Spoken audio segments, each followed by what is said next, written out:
अरे देखो देश में, तुम देखो देश में, अरे देखो देश में, तुम देखो देश में, आर्यों ने हलचल मचा दी। तुम देखो देश में, आर्यों ने हलचल मचा दी। तुम देखो देश में, अरे देखो देश में, तुम देखो देश में, अरे देखो देश में, तुम देखो देश में, आर्यों ने हलचल मचा दी। तुम देखो देश में, आर्यों ने हलचल मचा दी। तुम देखो देश में।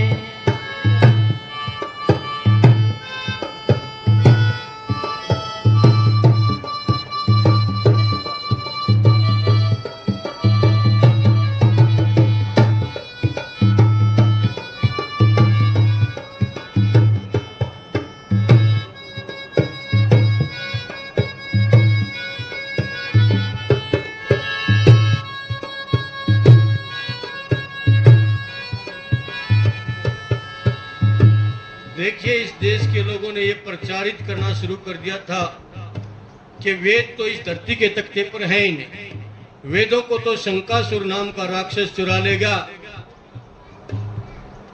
और ऋषि दयानंद ने उन्हीं वेदों को लोगों के सामने रखा, और वेदों को सामने नहीं रखा, उनका भाष्य भी किया और सरल भाषा में उसको करा के संसार की 22 भाषाओं में प्रकाशित करवाया, ताकि आम और साधारण व्यक्ति भी वेदों के साहित्य को पढ़ सके। और स्वामी श्रद्धानंद जैसे लोगों ने गुरुकुलों की स्थापना दोबारा इस देश के अंदर की, जो अंग्रेजी सिस्टम के खिलाफ, व्यवस्था के खिलाफ एक चैलेंज खड़ा किया था।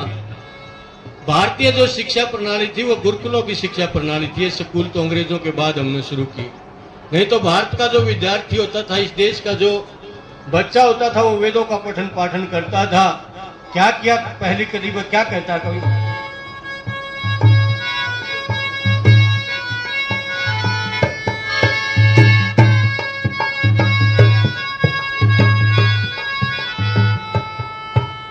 शंकासुर के चंगुल से चारों वेद मंगाए, शंकासुर के चंगुल से चारों वेद मंगाए। हिंदी इंग्लिश लिपियों में, हिंदी इंग्लिश लिपियों में प्रकाशित करवाए। गुरुकुल प्रथा फिर से चला गई। तुम देखो देश में, गुरुकुल प्रथा फिर से चला गई।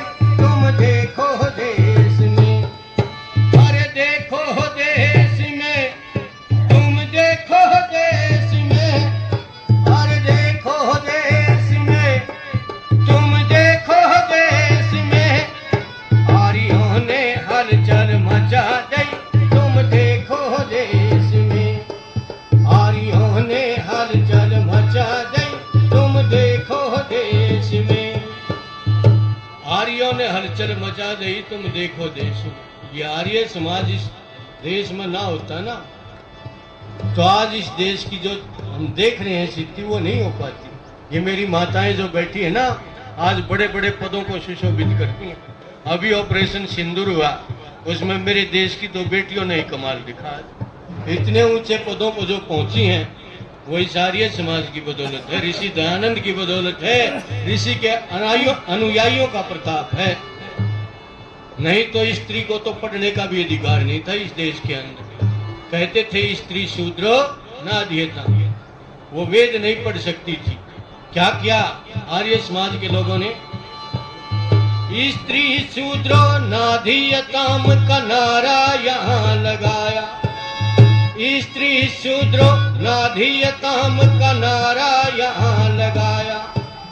यत्रिनार्यस्तु पूजन्ते, यत्रिनार्यस्तु पूजन्ते कहकर उसे भुलाया।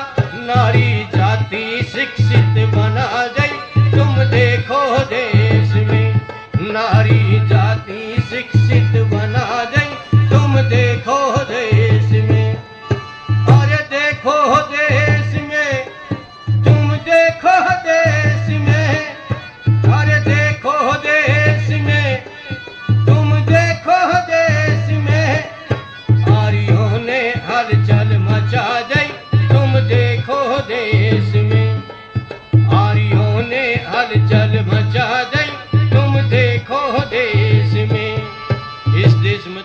करने का अधिकार नहीं था। छोटी छोटी लड़कियां या तो गोबर का बटोरती घूमया करती या और घर खेत के काम कराए जाया करते। सबसे पहले पढ़ाने का कार्य शुरू किया था तो आर्य समाज के लोगों ने किया था। अमृतलाल अपनी पुस्तक के अंदर लिखता है, आज हमारी सरकार नारा देती है बेटी बचाओ बेटी पढ़ाओ, लेकिन ये नारा तो आर्य समाज के लोगों ने 150 साल पहले चरितार्थ कर दिया था। अमृतलाल अपनी पुस्तक के अंदर लिखता है, गर्मी की छुट्टियों के दिन थे, मैं स्कूल से घर की तरफ जा रहा था, रास्ते में कोई आर्य समाज मंदिर था और वहां पर कोई विद्वान व्याख्यान दे रहे थे। तो उसकी बातें जब सुनी तो मेरे कदम अचानक उस आर्य समाज मंदिर की तरफ मुड़ गए। वहां पर जो विद्वान व्याख्यान दे रहे थे वो कह रहे थे, जो लोग इन बेटियों की जो भ्रूण हत्या करवाते हैं या जन्म लेने के बाद जो मरवाते हैं उनकी तो शक्ल भी नहीं देखनी चाहिए। अमृतलाल को तुरंत याद आ गया कि उसके घर में, उसके गांव में ये प्रथा थी कि उसके गांव में बेटी का जन्म लेने के बाद गर्दन पर अंगूठा रखकर दबा के और उसको मार दिया जाता था, और इस काम को उसकी माँ किया करती थी। उसने मन ही मन उसी दिन संकल्प कर लिया कि परमात्मा की कृपा से कल को मेरा विवाह होता और मेरे घर पर किसी लड़की का जन्म होता है तो उसकी हत्या नहीं करने दूंगा। और ईश्वर की कृपा से विवाह हुआ और विवाह के बाद पहली ही संतान के रूप में अमृतलाल के घर पर लड़की ने जन्म लिया। और जब लड़की का जन्म हुआ तो वो अपने खेत में, अपने खलिहान में काम कर रहा था। किसी ने आकर सूचना दी, अमृतलाल तेरे घर पर लक्ष्मी आई। तुरंत अपना जो औजार था, हथियार था, जेड़ी पंजाड़ी थी, वो फेंक दी और घर की तरफ भाग लिया। उसको पता था कि उसकी माँ उसकी हत्या कर सकती है। और घर पर जब पहुंचा तो माँ ने बेटी को मारने के लिए गोद में ले लिया था। गर्दन पर अंगूठा रखकर दबाने वाली थी। तुरंत दूर से अमृतलाल ने चेतावनी देते हुए कहा, माँ अगर आज इसकी हत्या की तो आपकी हत्या करने में मेरे को कोई संकोच नहीं हो। उस बेटी को अपनी माँ के चंगुल से बचाया, पढ़ाया, लिखाया और तय समय पर उसका विवाह तय कर दिया। जब समय आया तो उसका विवाह तय कर दिया। गांव के लोगों ने कहा, अमृतलाल ने तो गांव के विरोध का काम कर दिया। इस गांव में तो 25 साल से कोई बारात नहीं आई थी, आज पहली बार बारात बुला रहा है। इसने तो गांव के विरुद्ध काम किया है, इसका तो हुक्का पानी बंद होना चाहिए। सारा गांव एक तरफ, अमृतलाल अकेला एक तरफ। उस बेटी को पढ़ाया, लिखाया और तय समय पर उसकी शादी की डोली में बिठा कर विदा किया। ऐसे ऐसे काम ही सारी समाज के लोगों ने किए। तब ये मेरी नारी जाति, ये मेरी मातृशक्ति आगे बढ़ पाई। नहीं तो इस देश में आप इतिहास उठा के देख लेना, राजस्थान में जाओगे ना, 12-13 मठ झुंझुनू के पास सतियों की। किसी सत्य का भी मठ देखा है? वो तो मरने के बाद सती हो जाती थी और वो 2-2, 3-3 शादी कर सकता था, 4-4 शादी कर सकता, 16-16 विवाह कर लेता था। उस प्रथा का भी विरोध किया तो इस आर्य समाज के लोगों ने क्या कहा कवि ने?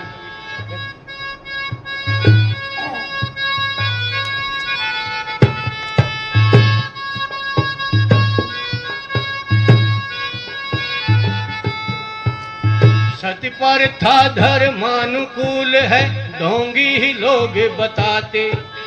सती प्रथा धर्मानुकूल है, ढोंगी ही लोग बताते। विधवा विवाह नहीं होता, विधवा विवाह नहीं होता, यूं लोगों को बहकाते। हमने विधवा सदवा बना दी, तुम देखो देश में। हमने विधवा सदवा बना गई, तुम देखो देश में। अरे देखो देश में, तुम देखो देश में। आर्यों ने हलचल मचा दी, तुम देखो देश में। आर्यों ने हलचल मचा दी, तुम देखो देश में। अरे देखो देश में, तुम देखो देश में। आर्यों ने हलचल मचा दी, तुम देखो देश में। इस देश में विधवा को दूसरा विवाह कराने का अधिकार नहीं था। जब पति मर जाता था तो सफेद कपड़े पहना दिए जाते थे, सिर के बाल काट दिए जाते थे और घर में कोई मांगलिक अवसर होता विवाह शादी का तो दीवार की तरफ मुंह करके बैठती थी। उसको किसी की तरफ मुंह करके बैठने का भी अधिकार नहीं था, अशुभ माना जाता था उसको। लेकिन विधवा विवाह की पैरवी की तो सारे समाज के लोगों ने की। सबसे पहले स्वामी श्रद्धानंद ने अपने दोनों बेटों की शादी करवाई तो विधवाओं से करवाई। कहीं लोग ये ना कहें कि भी औरों को तो उपदेश देते हैं और स्वयं उसके ऊपर अमल नहीं करते। इसलिए इस देश में विधवा विवाह का कानून बनवाने का कार्य किया। तो आर्य समाज के लोगों ने क्या, बाल विवाह निरोधक जो कानून बनाया, जिसको शारदा हरविलास शारदा 1929 में जो कानून बना था, उसको बनवाने वाले आर्य समाज के व्यक्ति थे। और आज भी आर्य समाज ही है जिसके अंदर ये टीस है, ये तड़प है कि इस देश का विकास हो जाए। और सब तो ये चाहते हैं कि इन लोगों की जेब से पैसा निकाल लो, कैसे भी निकालो, किसी तरह भी बहका लो इनको। लेकिन आर्य समाज का व्यक्ति ये चाहता है कि इस देश का विकास हो, मेरे देश की उन्नति हो। और क्या बीमारी थी जिसका विरोध इस आर्य समाज ने किया?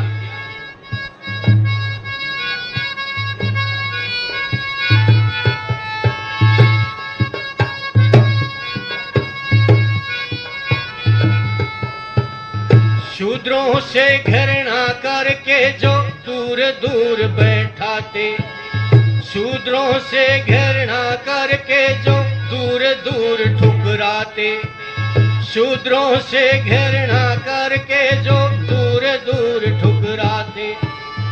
आज ही देख लो होटल के माँ, आज ही देख लो होटल के पास बैठ कर खाते, महिमा गुण कर्मों की बता दे तुम देखो देश में, महिमा गुण कर्मों की बता दे तुम देखो देश में।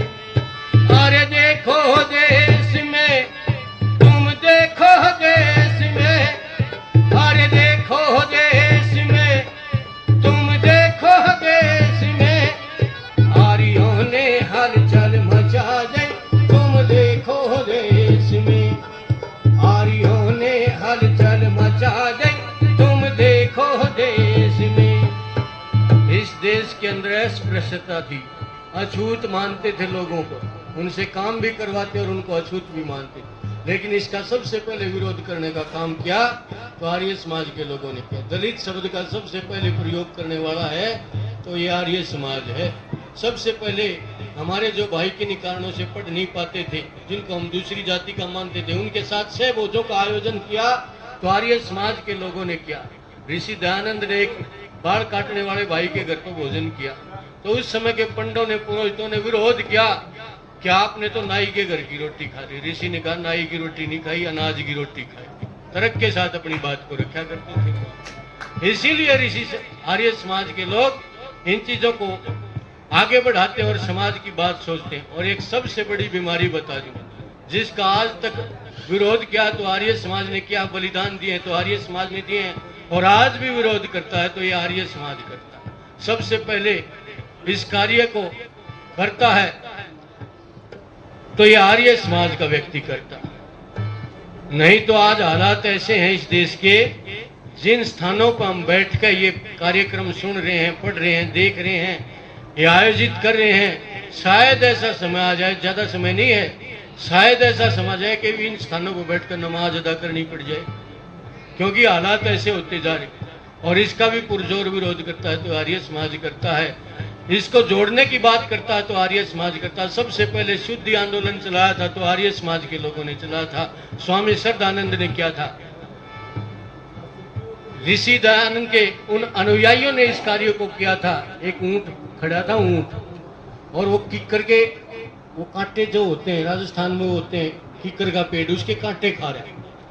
तो वो कहने लगे भाई इसके मुंह, ऊंट से कहने लगा कोई तेरे मुंह में नहीं चुभते कि मेरे अंदर जो जा रहे हैं ना वो तो ताकत का काम कर रहे हैं, लेकिन बाहर जो पड़े हैं जब मैं बैठता हूं तो चुभते हैं। तो आर्य समाज ने इस थ्योरी को लेकर चला था। उन भाइयों को, जिन भाइयों को इस हिंदू धर्म में ये कार्य था कि यहाँ से व्यक्ति बाहर तो जा सकता था लेकिन बाहर से अंदर आने के दरवाजे बंद कर रखे थे।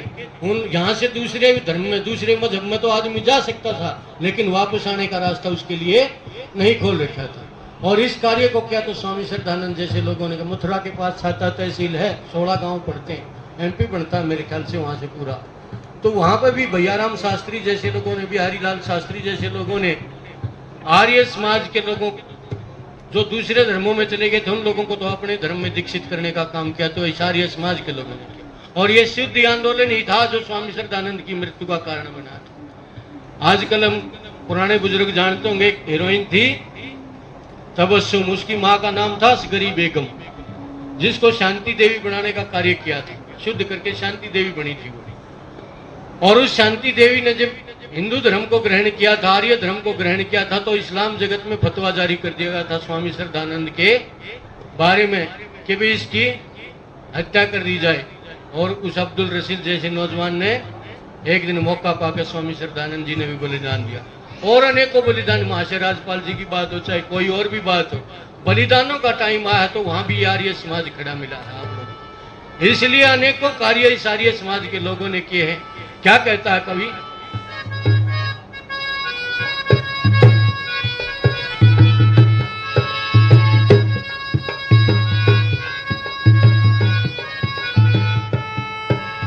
मुसलमान ईसाई ही मत को जो जन अपना लेते, मुसलमान ईसाई ही मत को जो जन अपना लेते, उन्हें दोबारा हिंदू मत में, उन्हें दोबारा हिंदू मत में फिर नहीं आने देते। हमने उनकी शुद्धि करा दी, तुम देखो देश में, हमने उनकी शुद्धि करा दी, तुम देखो देश में। अरे देखो देश में, तुम देखो देश में, अरे देखो देश में, तुम देखो देश में। आर्यों ने हलचल मचा दी, तुम देखो देश में, आर्यों ने हलचल मचा दी, तुम देखो देश में। और कोई एक बात होना तो हम अपने प्रचार न कह के बंद कर दें। इस देश में तो जितनी बुराइयां है ना, उन सब से लड़ने का काम करता है तो ये आर्य समाज करता। चाहे आज बहुत सारे जो अपने आप को भगवान कहते हैं ना, भीतर दाल रोटी खा रहे हैं, जिनकी पोल खोलने का काम किया तो वो भी आर्य समाज के लोगों ने। इसलिए धर्म की विवेक की बात सोचता है, देश की हित की बात सोचता है। इसलिए आर्य समाज का व्यक्ति साधारण नहीं होता, विशेष व्यक्ति होता, समझदार आदमी होता और आगे बढ़ने वाला व्यक्ति होता। क्योंकि री धातु गतु अर्थ में उन्नति करने वाले को, आगे बढ़ने वाले को क्या कहा जाता है? आर्य कार्य। इसलिए गर्व से कहना चाहिए कि हम लोग क्या हैं? आर्य। हमारा धर्म वैदिक धर्म है। इसलिए एक बीमारी होता हम कह के बंद कर दे अपनी बात ने, लेकिन इस देश में तो अनेकों बीमारी हैं जिनसे आज भी लड़ने का काम करता है तो ये आर्य समाज करता है। तो अंतिम पंक्तियों में क्या कहता है कवि?